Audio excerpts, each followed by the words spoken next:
live. Oh, we're waiting for Cameron to reconnect. There he is. There we go. There I am. All right. Welcome to the first VMP Anthology Motown edition unboxing video. I am your host, Andrew Winistorfer, the editorial director of Vinyl Me Please. And I'm here with Cameron Schaefer, the head of brand of Vinyl Me Please. Say hello to people, Cameron. Hello, everyone. This is my first live stream thing, so I'm nervous and excited. But yeah. I feel like, Andrew, you have a lot of more experience with these things, so I feel like I'm in safe hands. Yeah, and mine was on Facebook Live, I think, was my live stream experience. And yes. This is a lot better because that was just by myself, so I felt like I was like talking into the ether. And at least now there's somebody else around. Yeah. We are here today to unbox this giant monolith, which I don't even know if my laptop webcam is big enough to have. I have not opened mine yet at all. Have you opened yours at home? No, I haven't either. So I was gonna wait and do it with the rest of the community, but then I thought it'd be too much for both of us to unbox at the same time. So right, yeah, I'll just let you do the honors. Yeah, it would be a bit much, I think. But we're going to get to this. And I pre-cut mine because I was sure I would cut myself on live camera. And I hope they put the right box in there, too. Yeah, I know. We'll open it up, and there'll be just a random assemblage of old Blue Note box sets or something. So I guess first off, you are, along with Amy, I found out about VMP Anthology late last year, when you said, hey, Storf, in 3 weeks, you're going to go to LA to interview Don Was about the anniversary of Blue Note. And that's basically when I found out we were doing this as a product line. So I guess talk the people through how this started. Because this is sort of, I know people were waiting for us to do more side subs. And this is basically what we're doing instead of doing multiple more tracks. So how did we start the idea of doing this? Yeah, so it's been definitely an idea that's kind of been evolving for at least a year or so, probably more. I think as everyone knows, we kind of started Vinyl Me Please around a monthly subscription, and over time evolved into having multiple genre tracks. And as we were thinking about kind of what was next after we launched tracks, like you said, there was some thought if we would continue to launch more genre tracks. But one of the things that, we started thinking about is the idea at the time we called them, or we were talking about them as finite subscriptions. Mm-hmm. So the idea being, subscriptions that weren't just ongoing, but had a definitive beginning and end. And so that was kind of the initial thought. And then as we thought more about it, we were thinking how cool it would be to have a box that essentially would house the subscription over the course of different episodes. And so around that time, that was kind of as far as that thought process had gotten. And then our then head of product and now chief customer experience officer, Amy Mayer, she kind of came in and started helping brainstorm and had some great ideas around, how do you combine kind of the things that we think are core to Vinyl Me Please, being curation, storytelling, and then the community. And so, I think that she was able to take a really rough idea and help mold it into what is now Anthology, with the idea being let's take the modern day box set, vinyl box set, and kind of redefine that. And with the big idea being changing how you consume it and consuming the box set in episodes with additional content like the podcast, like editorial, and doing it, like you kind of would if you were auditing a college class, with a group of other people who are taking it at the same time or experiencing it at the same time. And so that was kind of how it came together. And I think what excites us most about Anthology is exactly that idea that it's really kind of core to so many things that we love about Vinyl Me Please. And really, getting to not only dive into the labels that we love, which so far has been the case, but, in the future, being able to look at career artists and their discographies, as well as different like times and places in music history. And so it's been exciting. We definitely, Blue Note was obviously the first test of this idea. Mm-hmm. And I think it was a lot of fun. And I think, a lot of good, it was a really good experience, but we also learned a ton from it. And so we really tried to incorporate, a lot of what we learned with the Blue Note Anthology to make Motown, the Women of Motown, even better. Right. And I think that is like largely why this thing is this giant box that people are getting instead of,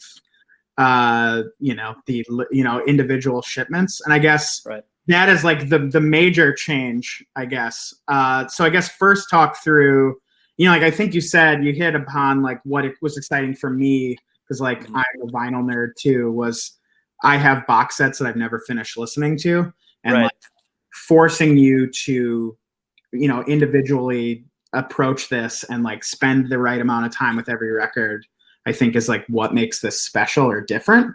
But then, the original way we figured out to do that was like, we're going to send it to people over the course of 6 weeks.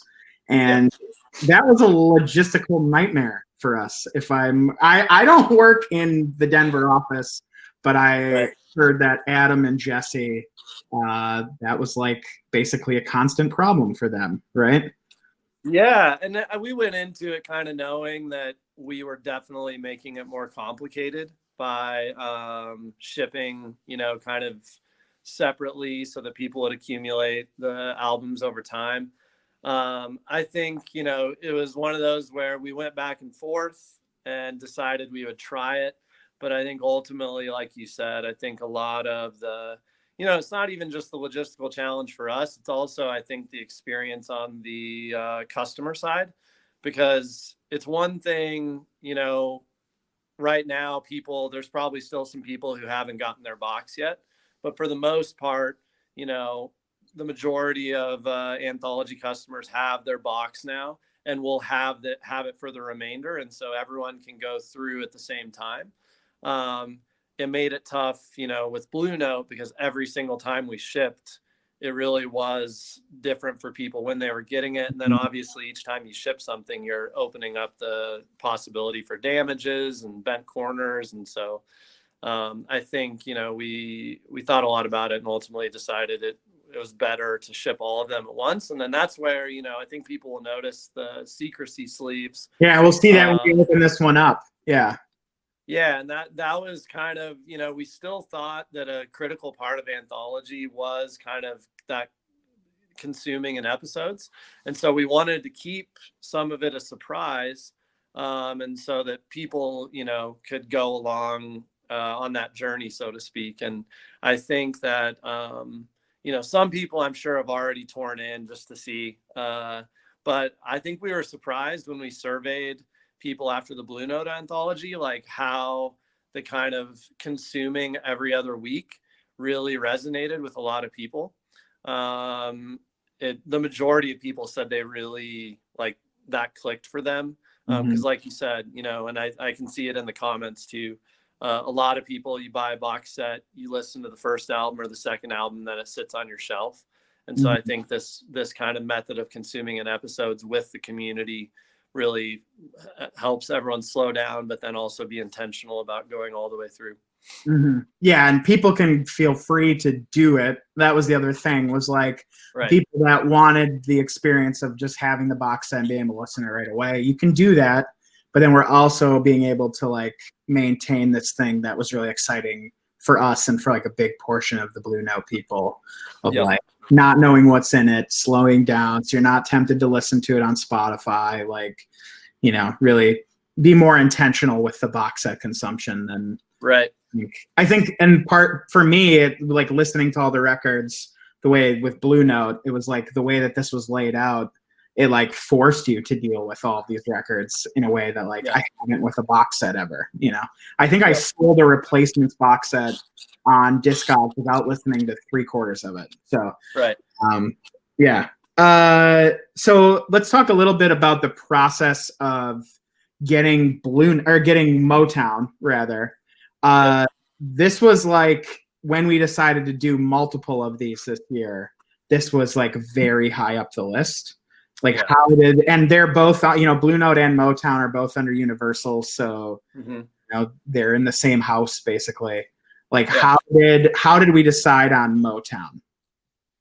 Yeah, so I think when we had the idea for Anthology, we started slowly sharing with some of our label partners just the concept to start brainstorming with them, opportunities that could be interesting. And we do have a great relationship with Universal. Obviously their catalog is immense, and so as we were discussing the two that came up, because both of them are celebrating anniversaries this year, were Blue Note as well as Motown. A big part of the reason we chose Blue Note to start is we felt like, Blue Note as a label is very much like in the wheelhouse of the vinyl community. It's a very vinyl centric label. And so, the blessing and the curse, I guess, is people love it and know it who are vinyl collectors. But also, they're going to notice anything small, defect, which was, good and bad, but ultimately good. One sec. So I am letting my kids in because I have to take them to a haircut after this. Say hello to Wallace.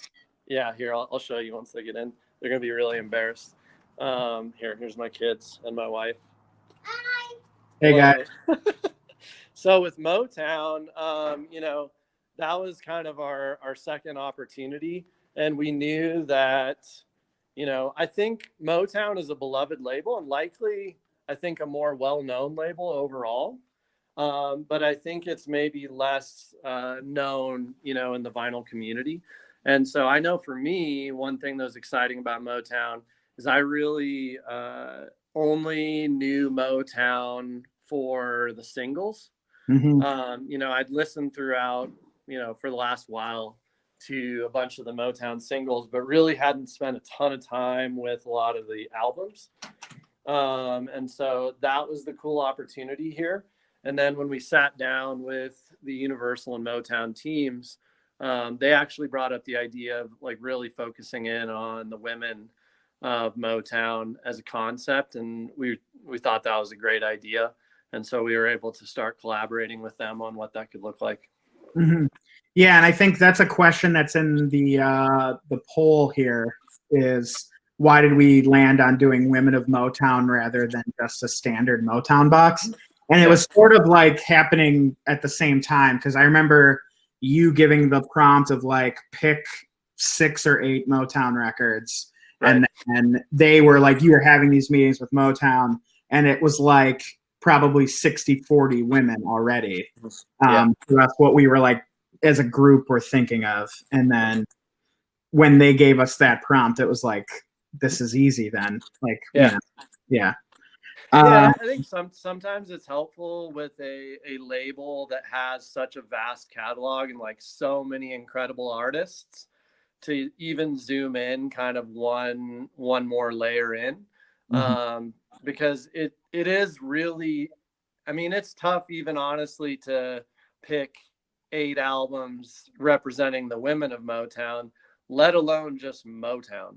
Right. And so I think there was something too that we thought was nice about trying to hone in even a little bit more specifically on the concept. But yeah, ultimately it was an idea that they brought to the table as we were starting to brainstorm, and we thought it was great. So there was a lot of feedback about our Blue Note set in terms of like the labels, the artwork, and this was something that we thought we had a better handle on and realized that we did not via doing Blue Note. So how did we make sure that this was the best version without having to like, do the repress and talk about that. Yeah. So an interesting. Oh yeah. Sorry. Yeah. So an interesting thing that I think probably a lot of people don't realize is even for like albums that are pretty well-known albums, if they, are came out prior to honestly the 90s, there's a decent chance, especially if they haven't had a reissue or a recent reissue, that the digital art files, the high-res art files, might not be, they might be missing, like they might not have them.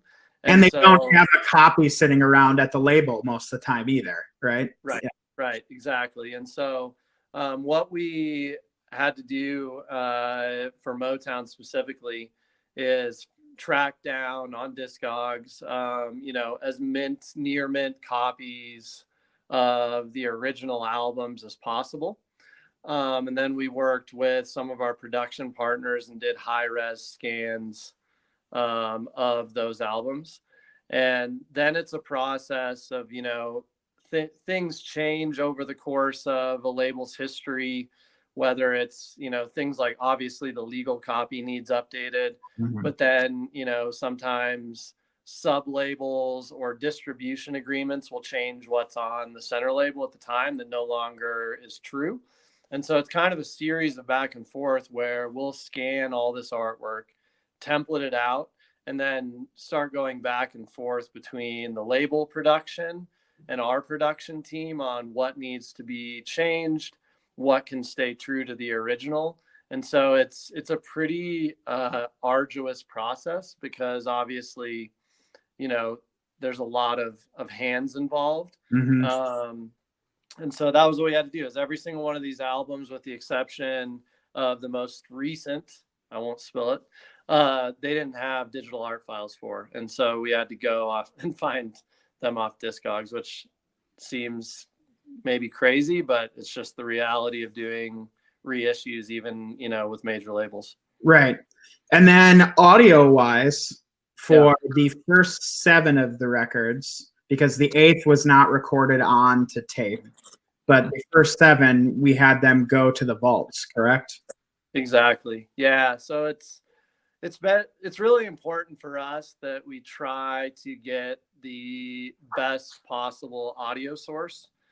It's honestly important to most vinyl consumers. And so that's why it's important to us. And we, one thing we always talk about is trying to put as much intentionality into us pressing a record as the artist put into making it and recording it. And so, especially when you're talking about some of these legendary albums that were recorded to tape, it's important for us that we get to, get the original tapes. And most recently, we've used quite a few mastering engineers in the past, but recently we've been doing a lot of work with Ryan Smith at Sterling Sound in Nashville. He's been around for a while and is fairly well known, but I feel like he is kind of just like in the zone right now. And so, yeah, he was able to cut the lacquers for all of these. But like you said, for the first 7 albums, he was able to cut direct from the tape to lacquer. So a true like AAA pressing and lacquer with no digital anywhere in the process. Again, it's like, I just love that as a music fan and like a vinyl consumer, the idea that you are getting as close to what went on the tape as possible.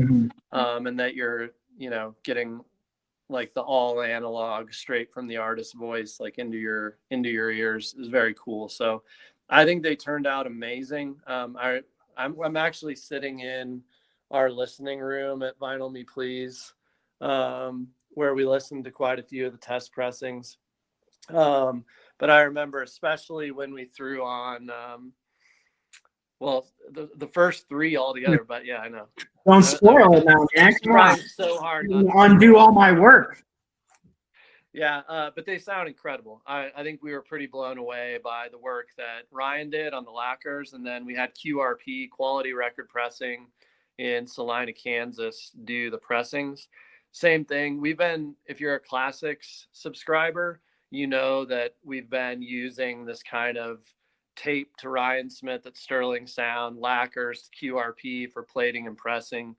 And it's produced some of the best sounding records I've ever heard. And so that's why, we chose to do it for Motown. And I've already started seeing, as people are listening, that people seem pretty pleased with the sound quality. Yeah.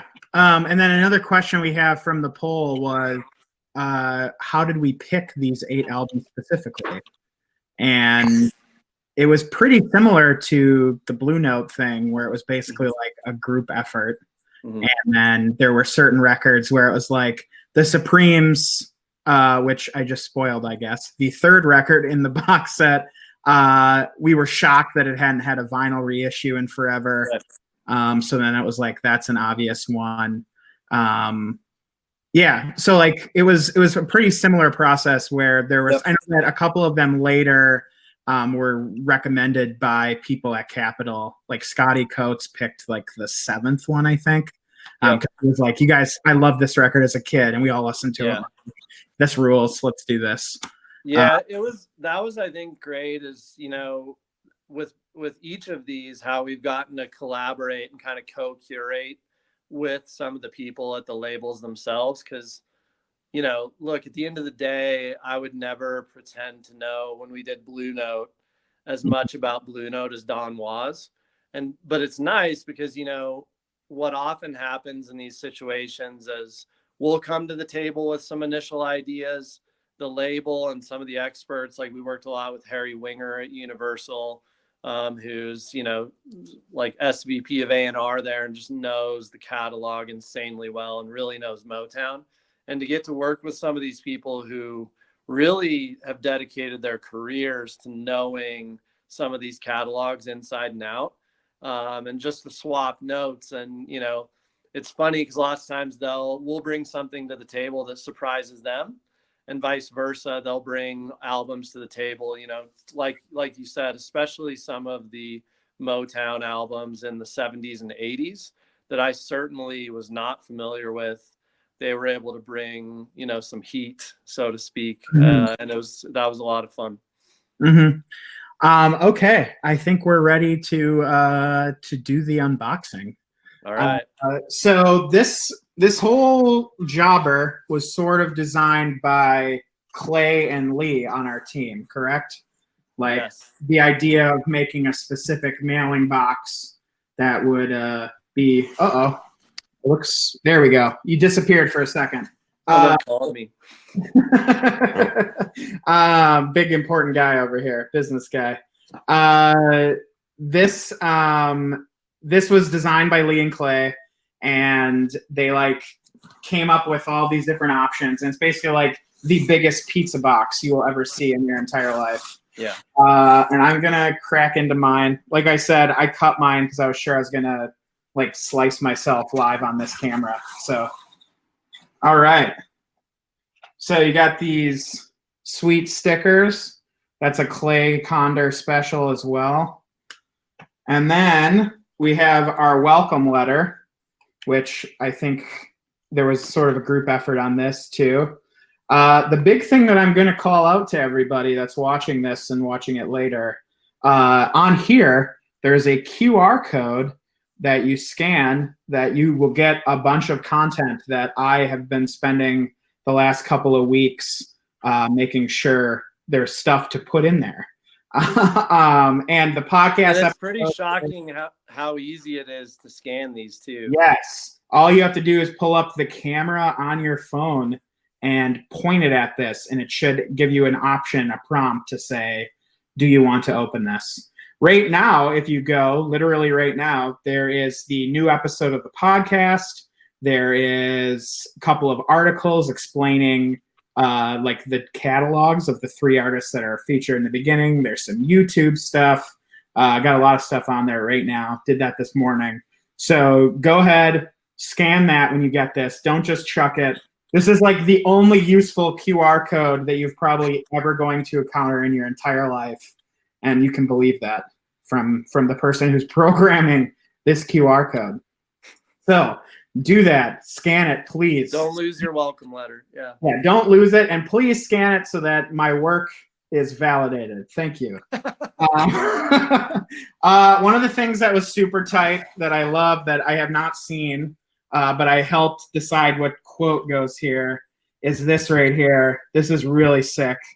The quote on the inside of the box. Yeah, that just rules. Oh, there's a Motown sticker here. Women of Motown. This was a Clay Condor special as well.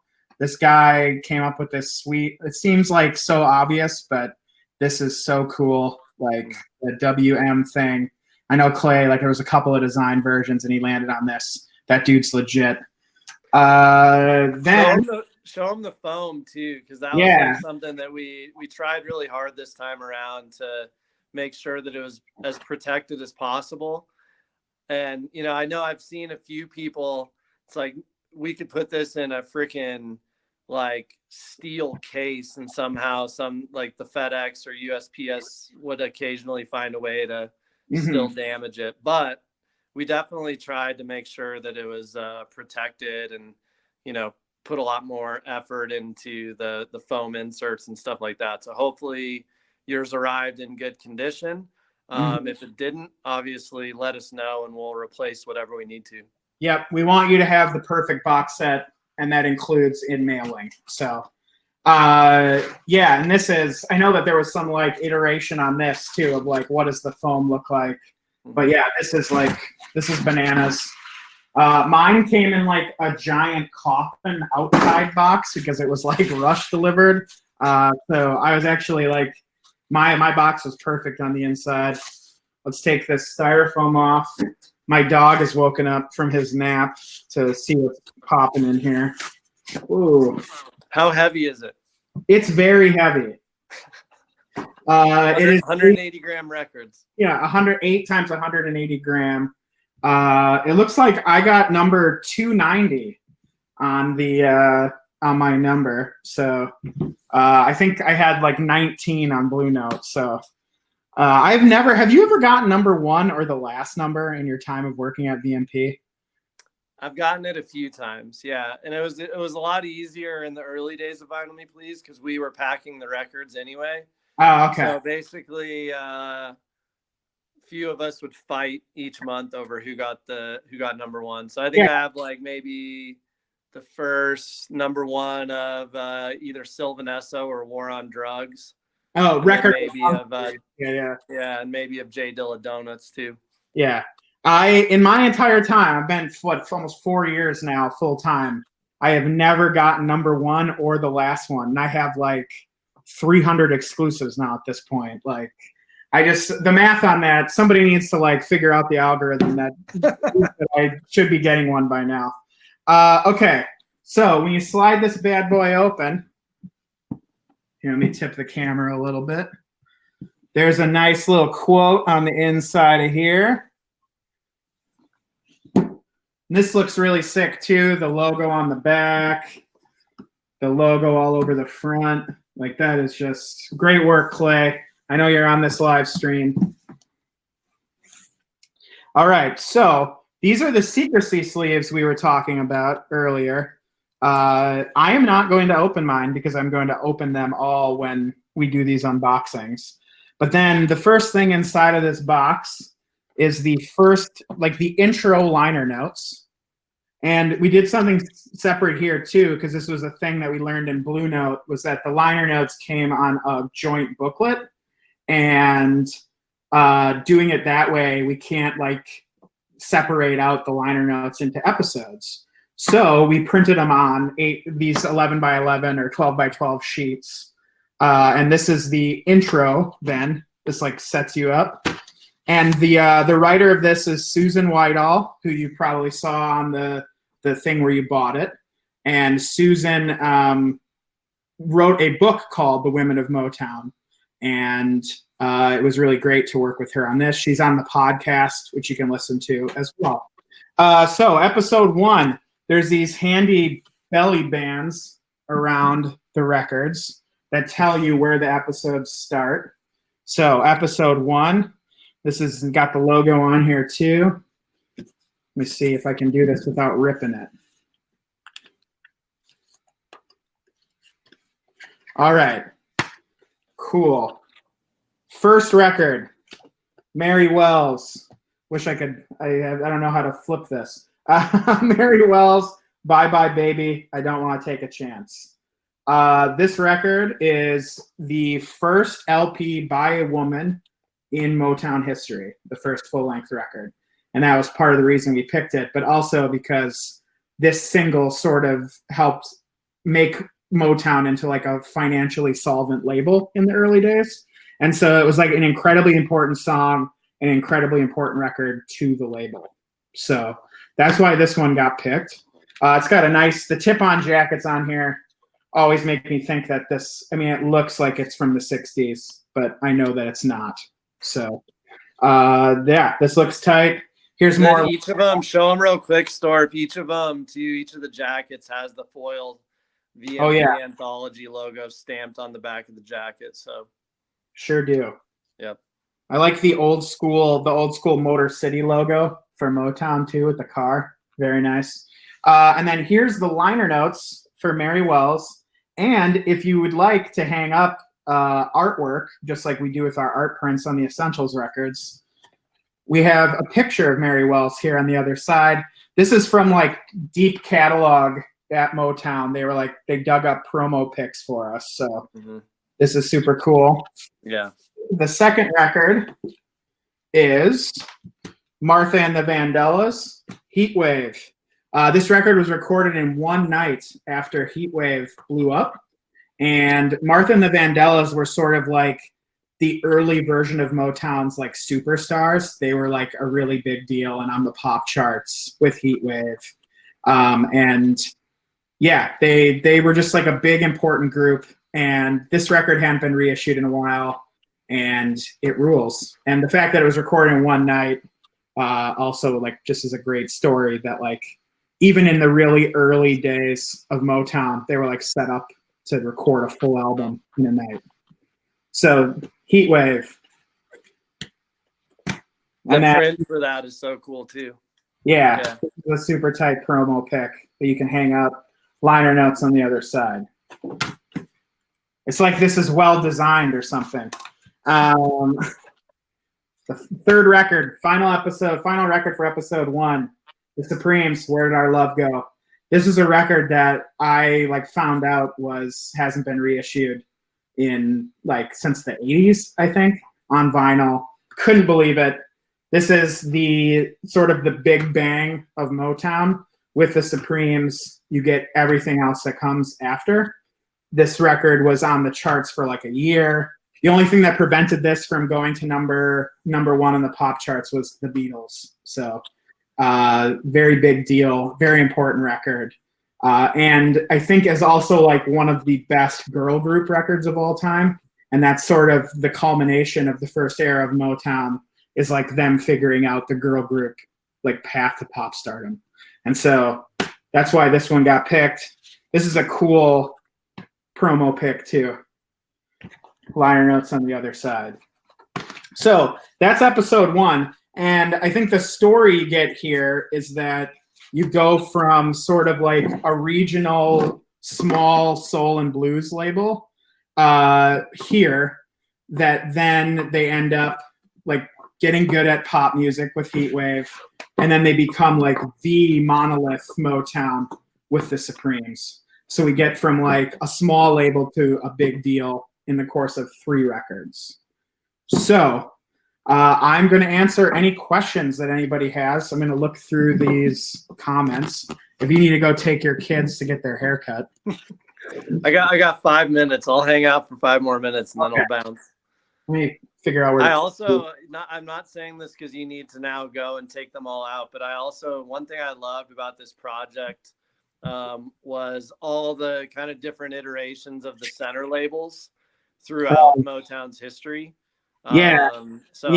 They go from like Tamla to Gordy to yeah. We'll do. I could do that maybe, but I feel like I'm gonna be goofy looking. But okay. let's take a look. What questions do we have? Do we have more box sets coming up? Oh boy, do we ever. Will I tell you what those are? No. But yes, there are. You can bet if you like box sets and you like Vinyl Me Please, you will have plenty of opportunities to indulge both of those things in the later part of 2019 and 2020. Yeah. Do we consider using the Gordy label for Heatwave? We can't, right? Isn't that the story? Like, right. Yeah, because this is where like labels being acquired gets into it, and like I think Barry still owns all the branding. They can't use it. Yeah, it was a legal reason. I don't remember the specifics of why, but it was something that was caught early on as we were doing the high-res scans that we had to update. Mm-hmm. Right.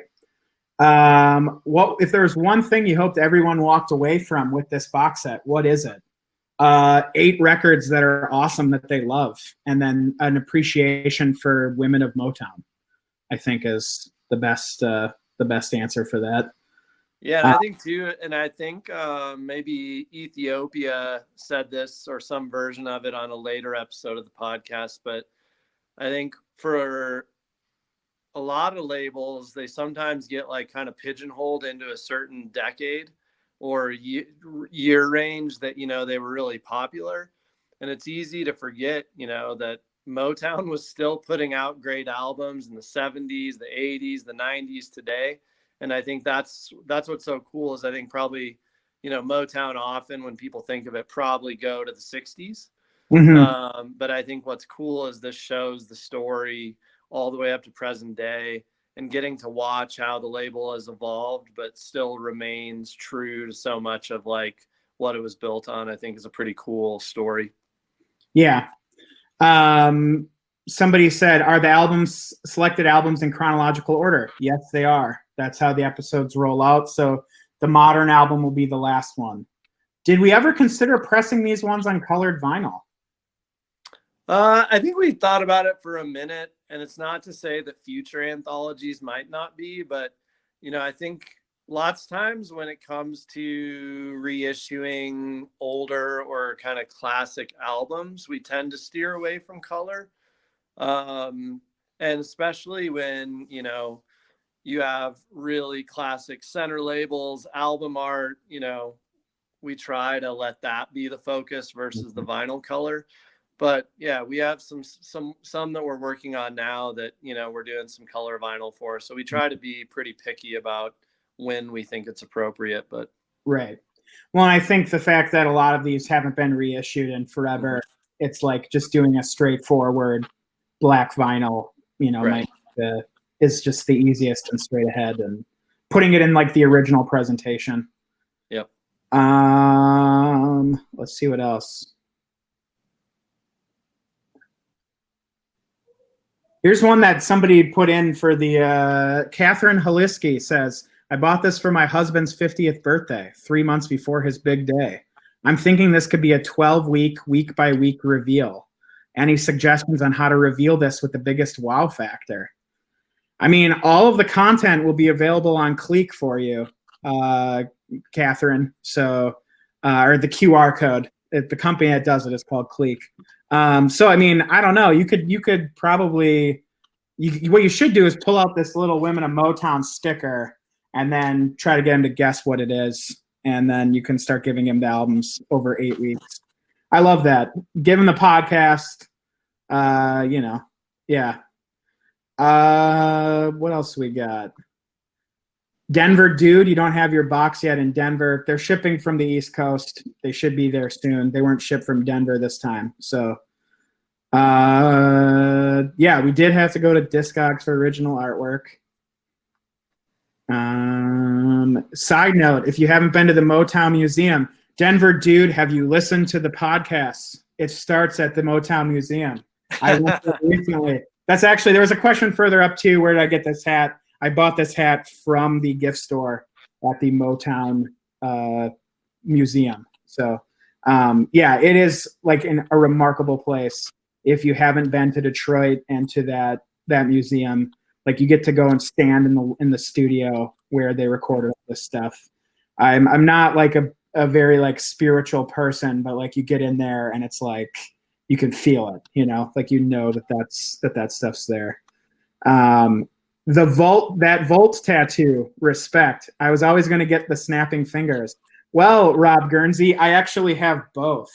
My fists are called Stacks and Volt when I'm on the streets.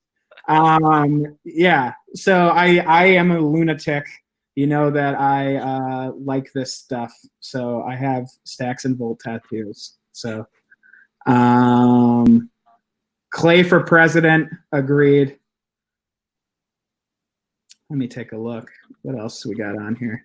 Denver Dude says he might make you an offer on your #1 war on drugs. I know, I saw that. We'll see. Yeah. We'll see what the kids put on their Christmas list this year and how expensive it is. Yeah. Or do you guys want a hot tub? Well, I mean, you could talk to Marlies, man. Let me see. Real cool pic. Oh, sorry. There you are. Yes, the Marvelettes also released their first album in 1961. That's the sign off on every episode of the podcast is listen to more Marvelettes, because we didn't feature them here, but hopefully we get to do something with them in classics in the future. But they're a great group. Check them out. What kind of licensing agreements do you guys have to negotiate with labels like Motown? Yeah, I mean, it's fairly standard, I guess, in the sense that, you know, we pay a fee to the label that covers all of the artist royalties, the mechanical royalties, as well as the margin for the label. And then depending on the label, sometimes they want to, you know, handle the manufacturing themselves. And so they're kind of taking lead on the manufacturing, and we're just reviewing and kind of keeping track, listening to tests, all that. Sometimes the labels are okay with us taking the lead on manufacturing. We do both constantly.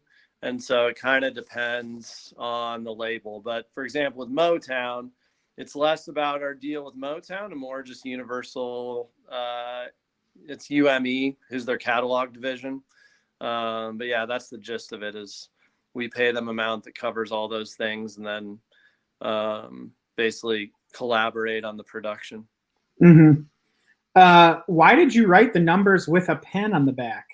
Bit of a shame for such a nice box. That's actually what's cooler, right? Yeah, I know. That's more funny because we talked about it, and I think it's probably just a personal choice, but it's like I feel like some of the box sets I've gotten that have the hand numbering, it almost feels like even more exclusive or rare to me. I mean, we definitely do foil stamp numbering on a lot of our pressings, like for store exclusives.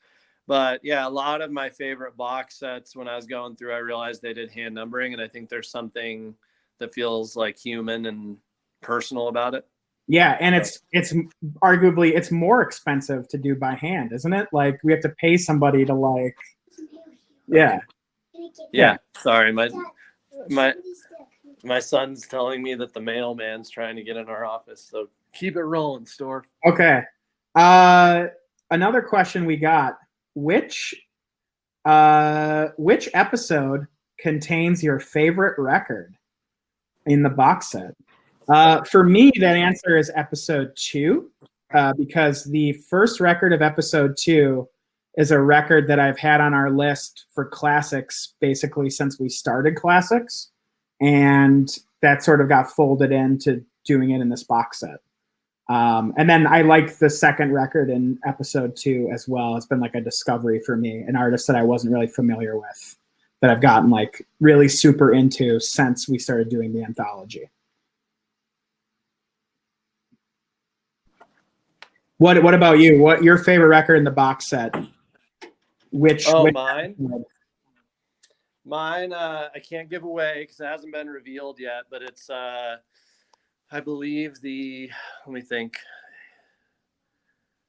6th record. Okay.